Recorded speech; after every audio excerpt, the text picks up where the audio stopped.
Dresda az a város, amit egyszer elpusztítottak, és mégis újra megtelt élettel. Innen tovább mentünk Zwickauba, ide született az NDK népautója, a Trabant. Egy autó, ami nem a luxus volt, hanem a remény. Könnyű, egyszerű kaszni, kétütemű szív, és mégis milliókat vitt célba. A plakátok, a benzinszag, a megkopott kormány nem csak egy gép története ez, hanem egy korszaké, ami sosem engedte el a múltját. Sziasztok, megérkeztünk Dresdába, gyertek és fedezzük fel együtt a várost, és utána pedig menjünk el együtt a Trabant múzeumba. Azt talán mondanom sem kell, hogy hatalmas nagy különbségek vannak a két város között, Dresda és Lipcse között. Dresda Szászországnak a központja volt, Lipcse pedig egy gyárváros. Itt vagyunk most a Centrum Galerinél, leparkoltunk az utcán, több mint 2 euró itt is az óránkénti parkolásnak az ára. Hú, de milyen jó kis tér van itt. De jól néz ki. Ide értünk a főtérre, és itt is van egy kisebb Oktoberfest. Nagyon aranyos, nagyon kis nyugodt most. Minket ismerve mindig hátulról haladunk be az ilyen különböző kirakodóvásárokba, meg fesztiválokra. Ez most sincs másképp. Viszont itt rögtön van egy ilyen kis Paulaneres. Hú, de finom. Lángos, wow. Nagyon jól néz ki. Nekem nagyon tetszenek, hogy ilyen fából vannak megcsinálva ezek a kis bódék. Itt is ilyen kis aranyos gólya van rajta, meg mókus. Tök jól néz ki. Amúgy 5 euróba kerül a sima lángos. Annyi, mint otthon. 5 euró lángos? A sima. És a sajtos tejfölös? Az azt hiszem 6. Itt vannak a boldog kacsák. Nagyon jól néznek ki.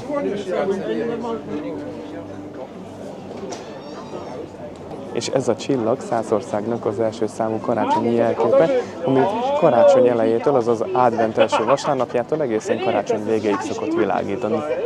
25 euró nyuszi bőr. Szőröstől, bőröstől. Nem tudom, most, hogy így bejöttünk ide ezek a fabódék közé, itt a vásárba. Ez az illat, az a forradbor illat, meg ez az illatok, amik itt terjengenek, nekem tökre ilyen adventi hangulatom lett. Az időjárás is ilyen szürke, hideg. Nekem is, pont ezt mondtam.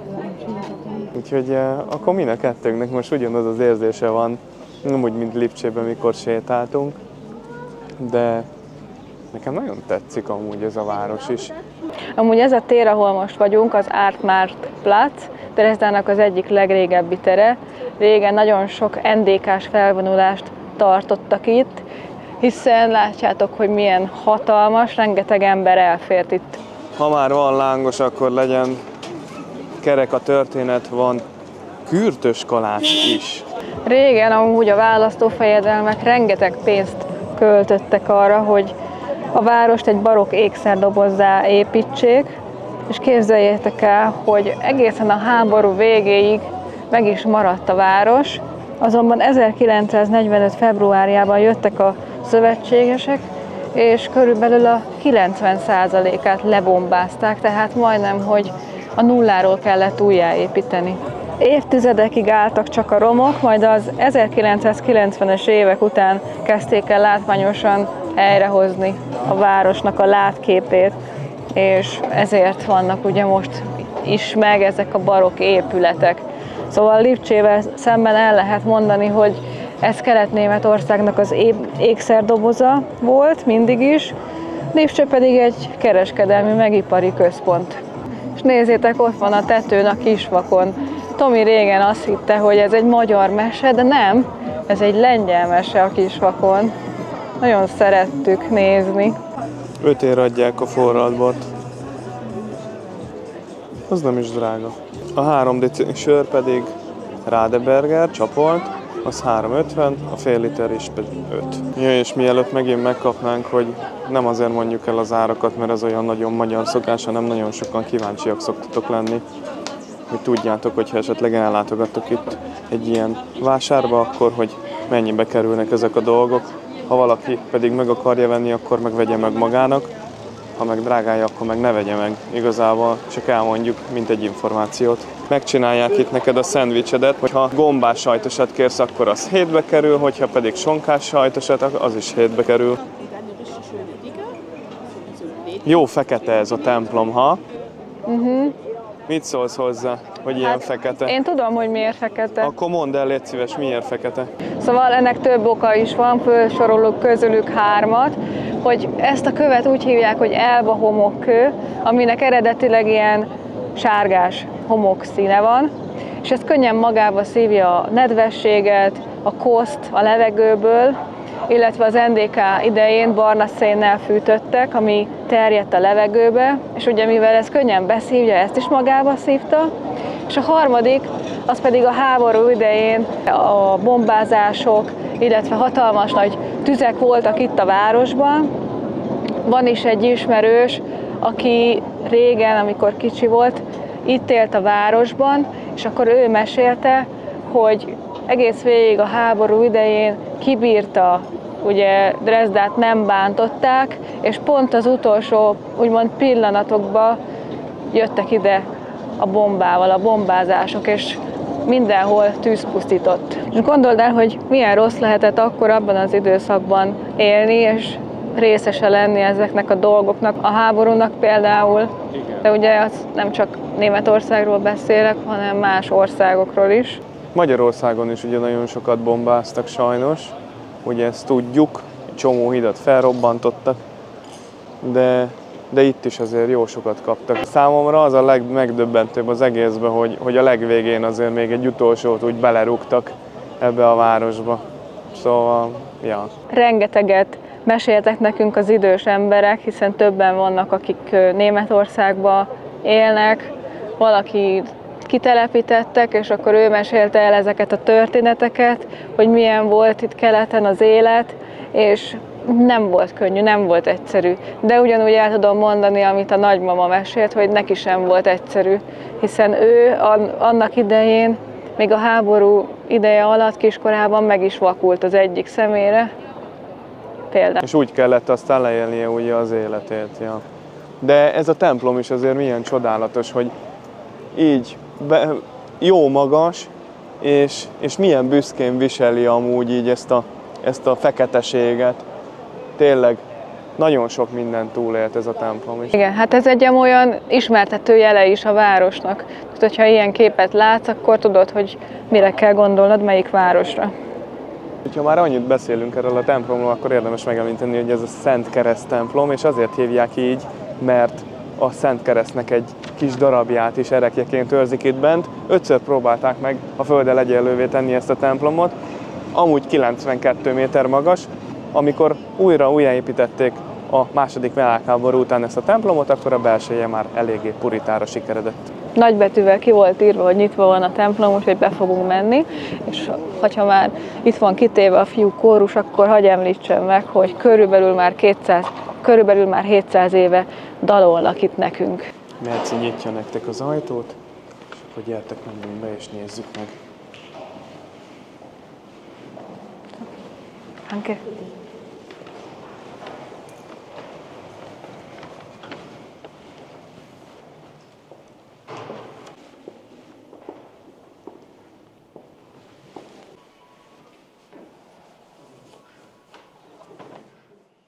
Fölállítottak ilyen biztonsági bójákat, hogy senki ne tudjon bemenni. Hát manapság ez már hozzátartozik a biztonsághoz.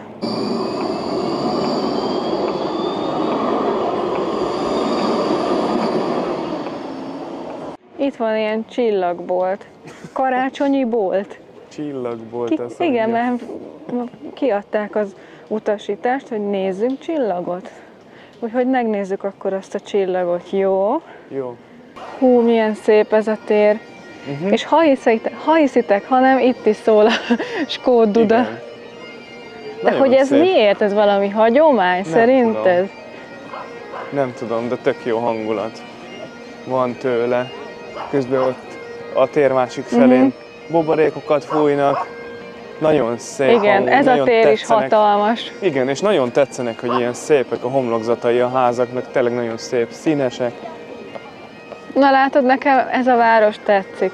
Körülbelül amúgy a várost 570 000-en lakják, a környező településekkel együtt pedig körülbelül 800 000-en, és Szászország tartománynak a fővárosa, illetve a környéknek a kulturális központja.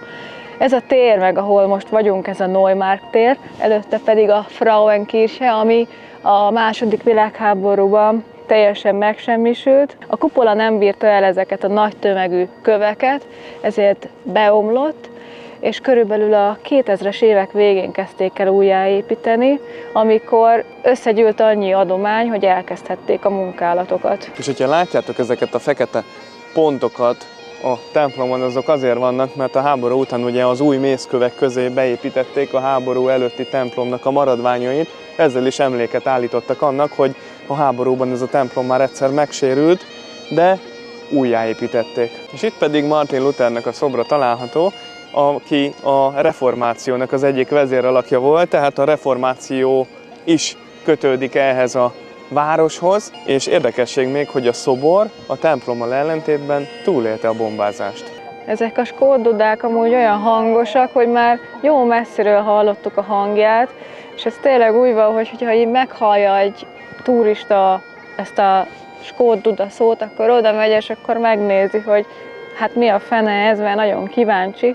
Mi is nyilván kíváncsiak vagyunk. Érdekes hangszer, de nem fogunk oda menni, hiszen már láttuk Lipcsében. És ez most egy elég ismerős dallam, amit most dudál a skóddudás. A turistáknak azért így feldobja a teret, azt kell, igen, hogy mondjam ezzel a zeneszóval. Esetleg azt kellene nem csak rossz. megnézni, hogy van-e rajta bugyogó. Ugye azt szokták mondani, hogy skóddudásokon a szoknya alatt nincs bugyogó. Na, ezért oda megyünk és megnézzük, gyere! A városban egyébként nagyon sokan tanulnak, hiszen itt működik a Dresdai Műszaki Egyetem is, és amikor szemeszterek vannak, akkor a város megfiatalodik, hiszen több tízezer diák jár ide erre az egyetemre. És bánatunkra a skóddudás elpakolta a hangszerét, és úgy néz ki, hogy megy haza. Amúgy ő szerintem egy egyetemista srácnak néz ki, és van rajta bugyogó. Honnan tudod? Gondolom, hogy egy egyetemista hord bugyogót. Lehet, hogy nincs rá pénz. Megnéztem Megnézted? az arcát. Ne húzd csőbe. Ő rajta viszont nincs bugyi. Sajnos. De szép lett az épület is, ez a sárga. Palota. Aha, Itt mellette legalábbis a neve. Itt van a régi templom maradványa. Megnézzük most ezt a falfestményt. Ez a kép a Fürstenzugot, vagyis a fejedelmek menetét ábrázolja Dresdában. 102 méter hosszú falikép, ez a világ legnagyobb porcelánmozaikja, 23 000 Meissen-i porceláncsempéből áll.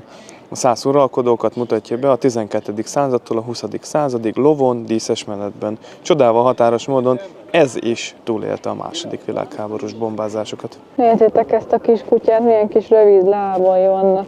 De fürge.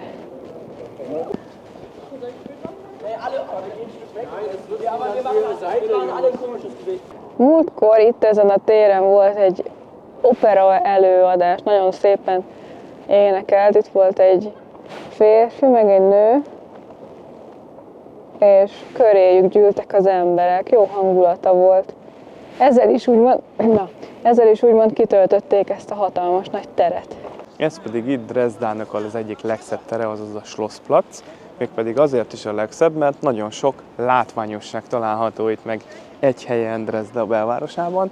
Az első ilyen a Hofkirche, Szászországnak a legnagyobb katolikus temploma, aztán itt van mellette a Residenzschloss, ahol a szász király irányította a Szászországot. Látható ugye a mozaikos hosszú kép, itt van első János szász király, és itt pedig mellette Európának a teraszának szokták nevezni ezt a részt itt fölül, ahova most fel fogunk sétálni. Nos, megérkeztünk, akkor nézzünk is ki. Itt folyik az Elba. Gyönyörű kilátás. Nagyon szép a kilátás, igen, így van. Ezt nem csak a turisták, hanem a helyi lakosok is nagyon szeretik. Szeretnek ide feljönni erre a Brühl teraszra. Aminek az érdekessége, hogy a 16. században ez még egy erődítménynek a része volt itt, és Aztán egy ilyen sétányt, egy ilyen parkot alakítottak itt ki rajta, és ide járnak a turisták és a helyi lakosok is sétálni, és egy kicsi nyugalmat magukba szívni. Szóval beszélünk itt arról, hogy most nagyon szép a kilátás, de aki itt lakik, azt tudja, meg nekünk is mesélte ez a német néni, hogy az Elba az veszélyes, mert amikor heves esőzések vannak, illetve olvad a hó, akkor kilép a medréből, és a legnagyobb áradás az 2002-ben jött, amikor elárasztotta Neumarktot és Ártmárktot is. Nagyon sokáig tartott ez a helyzet, szóval azóta komoly árvízvédelmi gátakat és mobil falakat építettek. És akkor átjöttünk itt a Hofkirchenek a másik felére, ez itt a Semperoper, most a Theaterplatzon vagyunk, és itt mellette ez pedig az opera, és itt hátul pedig, hogyha megyünk arra tovább, akkor itt pedig van egy ilyen belső kis kert. Ez a Semperoper azért is világhírű, mert Németország egyik legjobb akusztikájú operaháza, valamint Wagnernak és Richard Straussnak is több művét is itt mutattak be először. Jelenleg is még mindig itt vagyunk a Theaterplatzon, a Hofkirche hátuljánál, és ez is egy hatalmas, nagy, impozáns tér. Most pedig haladunk tovább. Az Elbától el, hiszen itt hátul, ez a gyönyörű épület mögött van egy belső kert, megpróbálunk oda bemenni. Jöttünk az úton, láttunk egy lépcsőt, hogy itt fel lehet ide menni. Lássuk meg, hogy mekkora ez a kert. Ez a Dresdai Zwinger, ezt fogjuk most megnézni.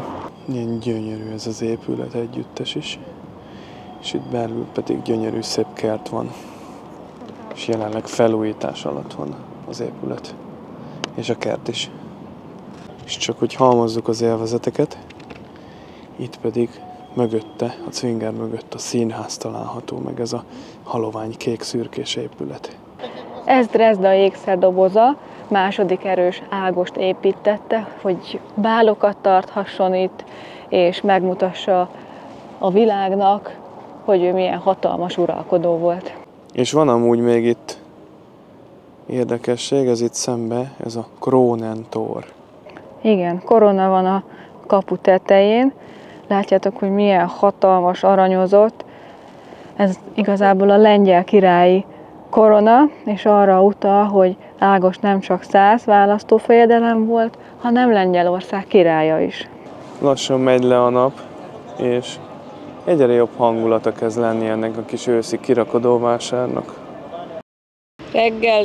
Reggel lett újra, és most megérkeztünk a pékségbe, lehet kapni ilyen dresdai süteményt, karácsonyi sütit is. Szóval ez, ahova bejöttünk, ez is egy nagyon jó pékség, nagyon jól nézett ki tényleg minden, csak itt az a különbség, hogy ha be akarsz ülni, akkor 1,5 2 eurót rászámolnak még egy szendvicsre is akár.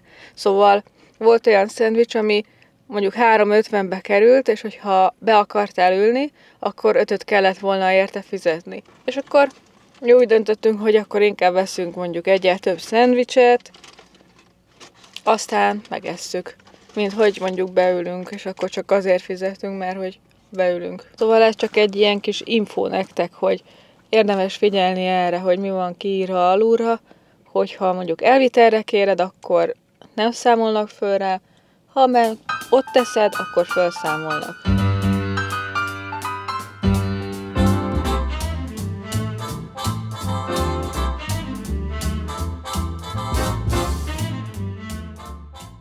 Megérkeztünk Zwickauba, és be fogunk menni a Trabant Múzeumba, ami az NDK-nak a népautója volt, és itt van a parkoló, nézzétek, hogy 4 darab ilyen bogárhátú szépség áll itt rögtön, amit meg tudunk nézni, nagyon jó állapotban van, mindegyik oldtimer, 1963-ból és 55-ből ez a 3. És melyik tetszik neked a legjobban? Melyik az, amelyikben most beleülnél, és azt mondanád, hogy akkor gyerünk?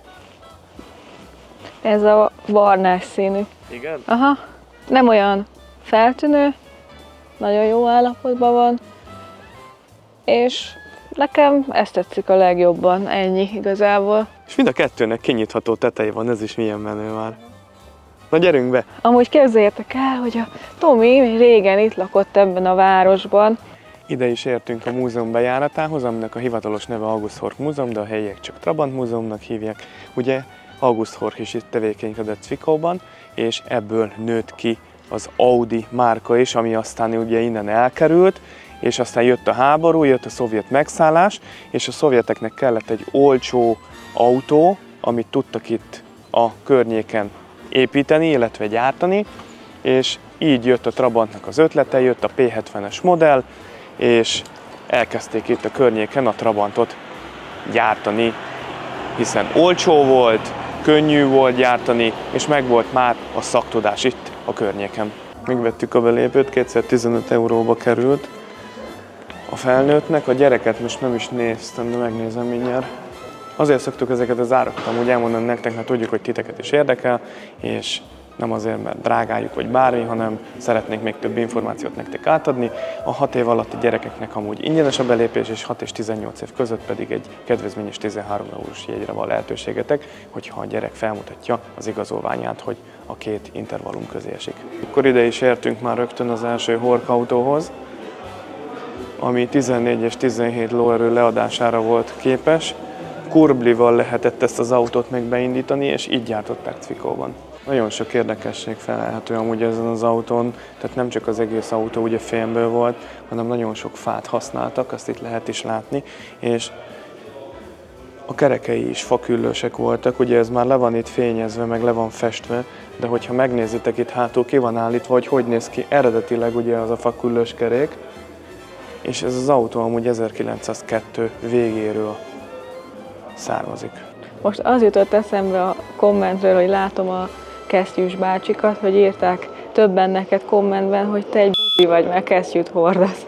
Mi erről a véleményed? Ugye régen az autóvezetőknek egy ilyen protokoll része volt, főleg egy úri huncutság volt a 20. században, ugye ha valaki autót vezetett, de ennek voltak praktikussági okai is, ugye kemény anyagokból, fából vagy fémből készültek, ugye a kormánykerekek csúszósak voltak, hidegek voltak, ridegek voltak, és ez ellen védte az embereknek a kezét. Aztán ugye nem volt fűtés az autókban, láthattátok itt ezt a Horch autót az 1902-es évekből, hogy ugye cabrio volt, ugye télen is nyitott tetővel jártak tulajdonképpen ezekkel az autókkal, és hát hideg volt.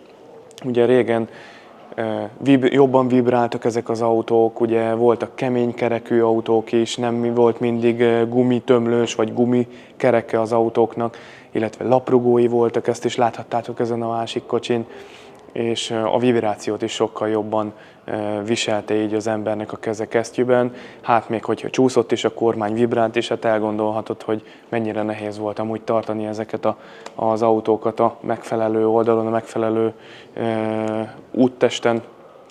Ugye elég nehéz volt az autókat az úttesten tartani, és amúgy meg a kommentelőkre visszatérve egyáltalán nem érdekel, hogy mit gondoltok arról, hogy én mondjuk egy hosszú 200 vagy 250-es tempónál veszek-e fel kesztyűt vagy sem, vagy egy kanyargós szerpentines úton. Én nekem ez így kényelmes. Eljutottunk az 1911-es évhez, körülbelül 9 év telt el az 1902 óta, és itt ezen az autón már lehet látni változásokat. Ugyanúgy fakereke van az autónak, itt kívül lehetett váltani, illetve a kéziféket, tehát ez a váltó, ez pedig a kézifék, ez egy sokkal hosszabb autó volt, és itt is lehet látni, amiről beszéltem az előbb is, hogy ugye nyitott volt egy elhúzható tető, hogy mondjuk esőben ne ázzál, vagy hóba, viszont fakormánya volt neki, volt már szélvédője is.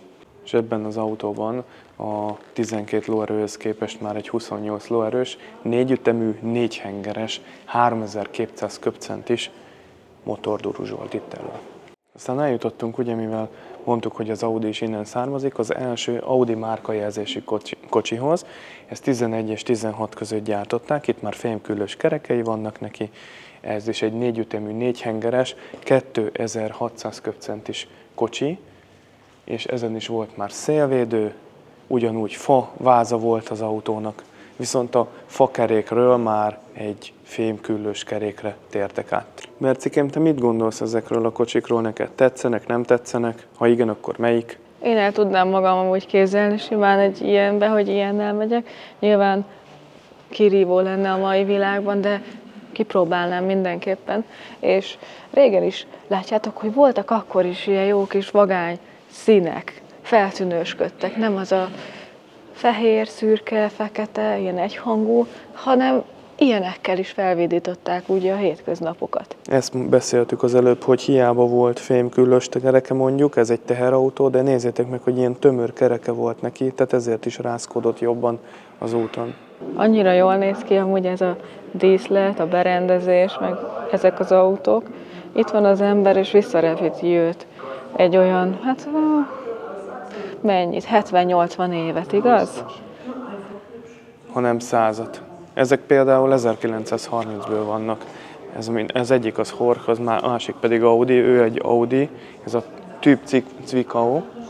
Ez egy 8 hengeres, 5200 köbcentis, 100 lóerős kocsi, 110 km/h is tudott ez az autó menni. Itt mellette pedig ez a barna színű, ugyancsak 1930-ból van, és ő is egy 8 hengeres, 88 lóerős kocsi, és ő 100 km/h tudott menni. Ha megfigyelitek, akkor látjátok, hogy mindegyik autón van pótkerék, hiszen nagyon sűrűn kaptak defektet az utak minősége miatt. Ezeken az autókon már dobfék van elől, ha jól tudom, és hátul is, és ugyancsak laprugósak, és fantasztikusan néznek ki. Nézzük, ekkora a lámpája, és ez üvegből van, bele van gravírozva, hogy Horch, tehát ez az emblémája neki. Fantasztikusak ezek a kocsik. És Mercikem, nézd meg ezt az érdekességet, azon kívül, hogy mind a kettő felén van neki pótkereke, ez volt az Index. Tehát nem volt rajta villogó, hanem ez, hogyha így kicsapódott, akkor lehetett tudni, hogy merre megy. Milyen kényelmesnek tűnő fotelek vannak amúgy itt az autóban, de azt azért tegyük hozzá, hogy most itt van oldalt az Index, de erre nagyon kellett figyelni, hogy valaki észrevegye, hogy te éppen indexelsz, főleg hátulról, nem? Szóval azért résen kellett lenni, de gondolom nem száguldoztak, szóval mentek az úton ilyen 20-30-al, úgy azért olyan sebességnél talán egyszerűbb volt, de azért mégis nyilván résen kellett lenni. Itt van a 1 milliómodik Volkswagen Passat, és a 3 milliómodik Golf, vagy Polo, nem? Ez Golf, 5-ös Golf. Akkor 5-ös Golf. Te ezt jobban tudod. 1999. július 9-én jutottak el oda, hogy legyártsák az 1 milliómodikat. Hát azért az szerintem egy egész szép szám, és nekünk is jutott ebből a modellből. Igen, ilyenünk volt, ilyen B5 Passatunk. Igazából minden extrával fel volt szerelve, és nagyon nagy előrelépés volt. 96. október 28-tól gyártották amúgy ezt a B5 Passatot itt a Zwickau-i Volkswagen gyárba. És nagy előrelépés volt a B4 Passat után. Igen, nagyon jó kis kocsi volt. Nagyon sokáig használtunk, tehát több 100 000 kilométert beletettünk, és emellett ugye tudtunk spórolni, és így tudtunk mindig egyel jobb autókat venni. Az alkatrészeket meg itt teszteltünk. Itt kemény dolgok voltak, ez volt a gyár igazából, és nézzétek meg, hogy régen milyen módszerekkel próbálták automatizálni a gyártást. Milyen fából van ugye a karosszériája, azt a mindenit neki. Így csinálták meg régen a kocsikat. Itt van a szörnyella, de frász. Úgy néz ki így innen hátulról. Szerintem ez az installáció azt ábrázolja, hogy luxusnak számított az autó. Ez az autó is luxusnak számított. És akkor beszéljünk egy kicsit így az Auto Unionnak a létrejöttétől. Ugye August Horch 1899-ben megalapította a Horch márkát, aztán később, pár évvel később kirúgták a saját vállalatától, ami az ő nevét viselte, és aztán 1909-ben megalapította az Audi márkát. Ugye Audi az latinul ugyanazt jelenti, mint a Horch, hogy hallgass.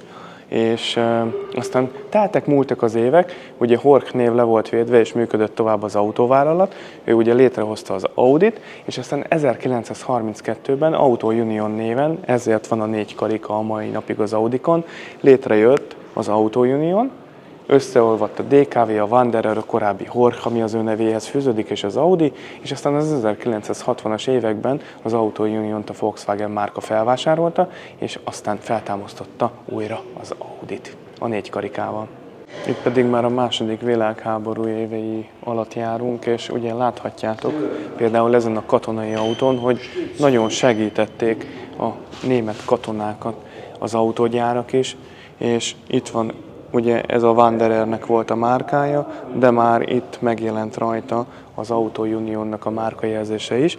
Ez az autó amúgy 1933-tól 45-ig volt gyártásban, és konkrétan ez a típus a 40-es években készült.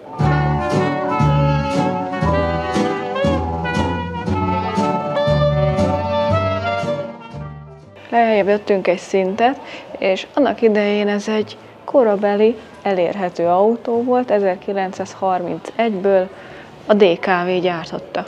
Itt azt írja ez a kis tábla, hogy 1685 márkától volt elérhető ez a kis autó. Egy 580 köbcentis kéthengeres kétütemű motor hajtotta, 7 litert evett 100-on, és 4353 darabot építettek meg ebből a kis kocsiból. Most azt keresem, hogy mennyi lehet még a súlya neki, de valószínűleg nem volt egy nehéz kocsi, és ezért is volt elérhető áru akkor. Nyilván sokat kellett akkor is érte dolgozni, de lehet, nem. hogy akkor még többet kellett dolgozni. Valószínűleg igen, de mégse 10 000-be került, mint a többi autó akkoriban. Most pedig végig fogunk sétálni egy korabeli utcán, a korabeli autók között. Jól meg van csinálva ez a múzeum. Te már voltál itt? Átrendezték azóta? Szerintem igen, hát én már ezt több mint 15 éve jártam itt utoljára. Szerettél Nagyon amúgy érdekes. itt lakni? Nem. És miért nem? Mert egyedül voltam. Igazából egy fél évről beszélünk, meg utána ugye utólag kiderült, hogy mások voltak itt azért az emberek, kicsit zárkózottabbak, kicsit türelmetlenebbek, mint mondjuk utána, ahova Münchenbe lekerültem. Ott nagyon szerettem lenni. De ezt akkor még nem tudtad, hogy mi a különbség. De utána érezted, hogy ide már inkább nem vágysz vissza. Igen, innen nem is nagyon maradt meg szinte egyetlen egy kontaktom sem. Most körbe megyünk, megnézzük a sportautókat. Így nézett ki régen a sportautó szállító autó. Ők voltak itt az ezüstnyilak, annyira gyorsan tudtak menni. Több mint 380-nal? Nem, ez tudott 340 km/h elérni, egy V16-os motorral, az a hátsó pedig 330-at, V12-es motorral. Ez az első, ez 520 lóerőre volt képes, az a hátsó pedig 480-ra. Akkor hamarosan megérkezünk a Trabantokhoz, az akkori népnek az autójához, jobban mondva Kelet-Németországnak. Itt is láthatjuk, hogy szovjet fennhatóság alatt volt ugye ez a terület. Ők pedig itt voltak Amerika, Nagy-Britannia, és akkor ők is szépen elevickéltek. Na de nekik pedig szükségük volt egy olyan autóra, amit meg tudtak vásárolni. Például mai fejjel nem igazán tudom értelmezni, hogy miért kell egy meleg hidegvizes csap az autóba. Nyilván, hogy meg tudják mosni a kezüket, de hát akkor viszel egy flakon vizet, és akkor megmosod a kezedet. Ez itt egy hatalmas nagy Trabant, de háború utáni szegénység volt, nem volt elég acél, ami hozzáférhető volt ugye a kelet-német blokkban, illetve a keleti blokkban, és szerettek volna egy autót létrehozni, ami olcsó volt, olcsón gyártható volt, a munkásréteg is meg tudta vásárolni magának, amivel el tudott menni a hétvégi házához, akár le a Balatonra, hogyha magyar viszonylatokat nézzük, és kellett, hogy létrehozzanak egy ilyen márkát, vagy ilyen típust, és ezért nem acélból, hanem ebből a kompozit anyagból, ebből a duroplastból kezdték el gyártani a karosszériáját az autónak, és ezért volt olyan könnyű a Trabant, és ezért hozták létre. Most nézzétek meg, hogy ez egy hatalmas nagy Trabant. Hát nem ekkora Trabantok vannak a mi fejünkben, hanem azok a kis picikék, kis pici Trabant kombi, meg limuzin. De ez nekem nagyon tetszik. Ez 1958-as. Nagyon, tényleg nagyon szép, és a kilincse is nézd meg, hogy króm, és itt belül van neki, amit meg kell nyomni, és úgy nyílik. és kormányváltós. Hogyha ide közelebb jössz, és meg tudjuk mutatni, akkor 4 sebességes kormányváltója van neki. Nagyon sok érdekességet rejt amúgy ez az autó. 2400 köbcent és 6 hengeres 4 ütemű motor volt ebbe benne, 80 lóerőt tudott amúgy ez a motor, és 140 km/h sebességre volt képes, 1300 darabot készítettek belőle. Ez például annak a limuzinnak a kombi változata, amit mögöttem van. Ez nem volt egy elérhető áru modell, illetve autótípus a munkásosztálynak, ezért kellett 57-ben létrehozniuk a keleti blokkban ezt a Trabant márkanevet, de ugye emlékeztek, a Trabantnak ez az S betű jelölése, ez megmaradt, ez a Sachsenring gyárnak a jelölése volt. És ugye miért is jelenti, hogy miért is lett Trabant a neve ennek a márkának? Hát azért, mert ugye társat jelent, műholdat jelent, és 57-ben mutatták be ezt a népeknek, amikor fellőtték a Sputnik műholdat is, tehát a Trabant lett tulajdonképpen az embereknek az ilyen elérhető áru műholdja. És ez, amit most itt láttuk, ez pedig a P70-es prototípusa, az első előhírnöke a Trabantnak, amit már duroplastból készítettek el. Így nézett ki, amint készlet, ez a kezeletlen felület volt, nincs még lefestve, nagyon érdekesen néz ki. Itt van a forma, amiből beletették ezeket a duroplast szöveteket, és akkor utána, amikor elkészült, akkor így nézett ki. Nagyon érdekes anyag, aki imádja a Trabantokat, annak ez a hely tényleg kötelező, mert mindent meg tudsz nézni, meg tudsz tapogatni, hogy milyen volt az anyag. Még nekem is érdekes ez, aki annyira nem vonzódik az autók után, vagy iránt, vagy mit tudom én, hogy mondjam, de még nekem is érdekes. És nézd, ez pedig már szinte mindenki által ismert Trabant 601-esnek a karosszériának egy része. Sokan viccelődnek, legalábbis én szoktam hallani, hogy a Trabant az papírból van. Na most lehet, hogy nyilván ahhoz szokták ezt viszonyítani, hogy nem olyan biztonságos. De most akkor nézzük meg azt, amit itt láttunk eddig, hogy miért volt ez jó. Hát olcsó volt, elérhető ezáltal, és a mai napig mennek ezek a Trabantok, míg az acélból készült autók javarésze elrohadt, ebből a duroplast anyagból készült kocsik, viszont a mai napig ott vannak az utakon, és mondhatni, hogy semmi bajuk nincsen. Meg lehet nézni, hogy milyen színű Trabantok voltak. Volt ez a sárga, volt ez a kék és a szürke zöld. Rengeteg fajta féle színbe volt kapható. Nekem talán ami a legjobban tetszik, ez a 70 és 79-es színskála. Az előbb, amit te kergetél, az 80 és 89 között volt. Ez pedig a P50, P60-as, a 601-es előtti 58 és 64 között. De ilyeneket nagyon ritkán látok, pedig ezek kimondottan szépek, szerintem. Nagyon jó. Kár, hogy ritkán vannak az utakon. És akkor itt lehet megnézni, hogy a 601-esnek a duroplast színből eljutottál az alapozóig, ugye ez a barnás színig, aztán még egy szín rájött, ugye, hogy kiegyenlítsék az egyenletlenségeket, és aztán pedig jött a végső lakkozás, festés. Nézd, pont ide állították ki az én autómat. Abban a színben, amiben én szeretném. Ide állították Mond, ki. ki van állítva. Magyarország is, mint Kelet-Németország is a KGST országaihoz tartozott, és ezért is volt elérhető a magyarok számára a Trabant. Egy igazi kincs volt, tényleg telekre járó, balatoni autó, és nagyon szerették az emberek, de akkor nem úgy volt, hogy csak bementél az autószalomba és akkor megvetted, hanem egy gazdasági együttműködés, megállapodás keretében évekig kellett várni erre az autóra, és akkor sem biztos, hogy olyan színbe kaptad meg, ugye mutattuk, hogy milyen színváltozatok voltak, mint amit rendeltél. Megkérdezték, kell vagy nem kell. És akkor ha kellett, akkor szépen kifizetted érte a pénzt, vagy már előtte, és megvetted, elhoztad az autót. Na és most akkor fölmegyünk ezen a rámpán, és egy utazáson fogunk részt venni ezáltal, hogy itt megyünk a lakókocsik és a trabantok között.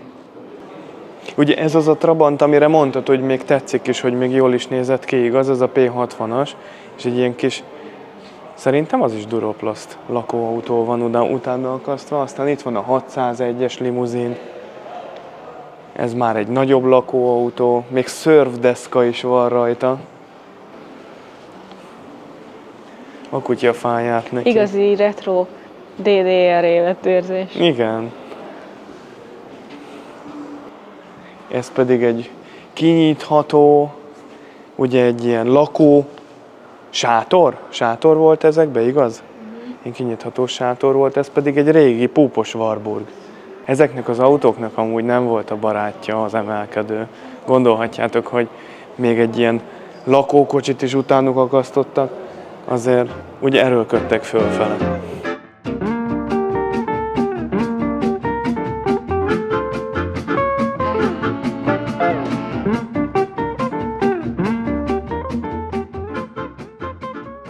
És most gyertek velem, elmegyünk egy igazi retro nyaralásra vissza a 60-as évek környékére. Itt van minden, ami számít, ami kell. De hogy még ide hátra is lehet jönni, hogy tényleg az ember úgy érezze, hogy visszarepült az időbe.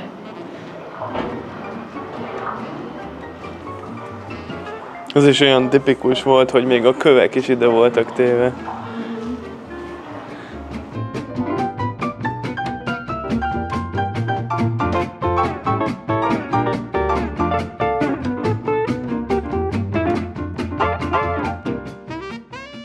És most megérkeztünk a kerti nyaralónak a belsejébe. Engem teljesen visszarepített az időbe, ilyen kis virágos bútorok. Én még emlékszem arra az időre, mert rengeteg embernek nézett ki így a nyaralójának a belseje, tapéták. Minél díszesebb, annál jobb, annál otthonosabb az egész környezet. Minden részlet stimmel, minden részlet ismerős számomra, ami itt van ebben a szobában, és jó érzés itt lenni, jó, hogy ide eljöttünk. Most pedig térjünk vissza a valóságba, 2025-be. Most a Merci Trabantot fog vezetni. Be kell nyomnom a kuplungot. Igen, meg a féket indíts be. Igen. Ott a kulcs, alul, indíts be. Alul, még. Igen. Itt.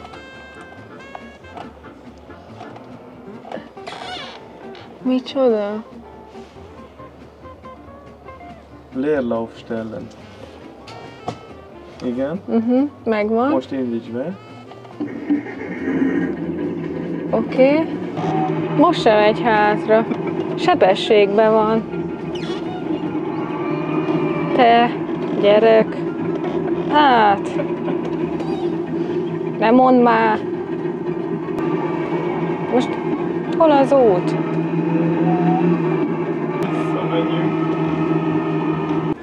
Mercike nagyon belejött ebbe a Trabant vezetésbe. Tekeri, csavarja a kormányt, megy itt jobbra-balra. El kell, hogy vigyem őt egy Trabant vezetésre. Igazából, kint az utcán. Mercikét megbüntették. Stráfe. De csak egy. Nem állt meg a táblánál, ahogy kellett volna.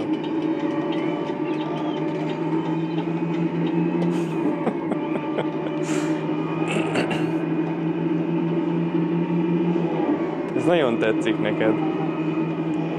És akkor ez volt a legutolsó Trabant innen, ami legördült 91. április 30-án, vége volt a gyártásnak, és akkor megyünk a következő terembe, hogyan tovább, hogyan fog tovább zajlani itt Zwickauban, a gyárban, a Volkswagen koncern alatt a gyártás. Hát ez történt, ugye itt a gyárral elkezdtek Volkswageneket gyártani, ezt a kis pólót, és aztán Golfokat, illetve, amit már korábban említettünk, Passatot is. Ez egy rendőrségi autó volt. Milyen érdekes ez a páncélüveg. Ez pedig itt talán a jövő Trabantja? Majd meglátjuk. 2019. november 4 óta itt Cvikóban csak elektromos modelleket gyártanak. Ilyen az ID3, a 4, az 5, a Leon, Cupra, igen. És az Audi Q4-et is így gyártják. És akkor most meg már ideértünk a Kopernikus Strászének az elejéhez, és ebben a házban laktam itt, a tetőtérbe, errefele is nézett, az utca fele is az ablakom, meg a hátsó részre is, és ugye itt ezen a részen a fizetések jóval alacsonyabbak, mint mondjuk München környékén, vagy ugye Bajorország más részein, illetve Nyugat-Németországban. Arra viszont kimondottan emlékszem, hogy mennyit fizettem ezért az albérletért. Volt 2 darab szoba hozzá, tehát volt egy külön hálószoba, meg még egy hálószoba és egy nappali rész konyhával.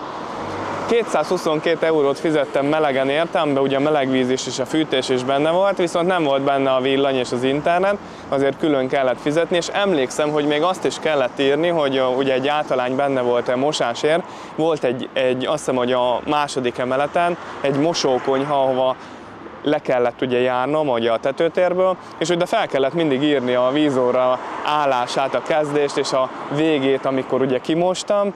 Ez is olyan fura rendszer volt, de sose használtam ugye túl, hát egyedül voltam. Meg egyszer kijött így nyáron egy hónapra hozzám az egyik öcsém, és akkor ő volt itt, eljárt biciklizni, meg stb. És ugye itt élt a kis Tomika. Ide jött ki Magyarországról. Igen, és ez nem olyan hely volt, amit a munkahely biztosított, ezt te találtad saját magadnak. Hát, úgyhogy nem ezért volt olcsóbb, mert ők biztosították, hanem alapjába véve. Hát igazából egy ismerős segített, hogy tudja, hogy van itt ez a kiadó lakás, de ugye ez semmi előnnyel nem jár, csak annyi, hogy nekem nem kellett igazából azzal foglalkoznom, hogy albérletet keresek, amikor ide kijöttem, hanem azt mondták, hogy jó, itt a munkahely, meg mondjuk itt ez az albérlet, hogy tetszik, nem tetszik. Nyilván tetszett, nem tetszett, ezt kellett választani, ez volt, és hát azért voltak időszakok, amikor nagyon egyedül éreztem magam. Megérkeztünk Nürnbergbe, és kinéztünk egy nagyon jó dönerezőt, ez valamilyen berlini fószer. Ott nyitotta meg az első helyét, és akkor csinált több helyen, vagy nyitott utána több helyen az országban üzletet, mert annyira ment. És ez ilyen különleges dolog, mert ilyet még soha nem láttunk, hogy gránátalma van benne, meg citrom a tetején, és kipróbáljuk. Itt tesszük a kocsiba, mert olyan pici az üzlet, hogy tele volt, és nem tudtunk leülni, úgyhogy elvitelre kértük. Nézzétek, milyen jól néz ki. Milyen az íze? Nagyon finom. Van itt a tetején kecskesajt, van itt benne káposzta, gránátalma és hagyma. Nagyon-nagyon jó íze van. Illetve speciális szósz. 2 szósz is van benne. Úgyhogy ha itt jártok, akkor kóstoljátok meg. Vagy hogyha valahol a városban, ahol laktok, van ilyen, akkor ne hagyjátok ki. Elől. Most levegőt enged a Tomi cica. Laposak a gumik. Ezzel hiába akarom, ezzel nem fog működni, nézd. Jaj, milyen ügyes fiú vagy. Valaki 6 bárra tette fel ezt a szart. Tomi cica azt mondta, hogy olyan hamar lehűlt az idő, hogy lehet, hogy az időjárás miatt engedett le. Nem sokat, de érezhető volt. Srácok, hát akkor ennyi volt a németországi kiruttanásunk. Remélem, hogy jól éreztétek magatokat, mert mi nagyon, és lesz még majd legközelebb is a közeljövőben is ilyen kirándulás. Ja, apropó, nyereményjáték. Van még olyan nyertesünk, aki nem jelentkezett a nyereményéért. Legyél szíves, vagy legyetek szívesek, jelentkezzetek, hogy hova küldhetjük nektek a nyereményeteket. Hogyha nem fogtok jelentkezni rövid időn belül, akkor ki fogjuk másnak sorsolni. A bejegyzések között meg fogjátok találni még egyszer itt a videó alatt, hogy ki nyerte és mit nyert, úgyhogy létszi egy Messengeren, egy Instagramon, egy e-mailben. És akkor is légy szíves, hogyha nem kell, mert akkor szeretnénk valaki olyannak továbbadni, aki valóban örülne neki. A következő videóban találkozunk, hogy jók legyetek, sziasztok, ciao ciao! burst into the waves.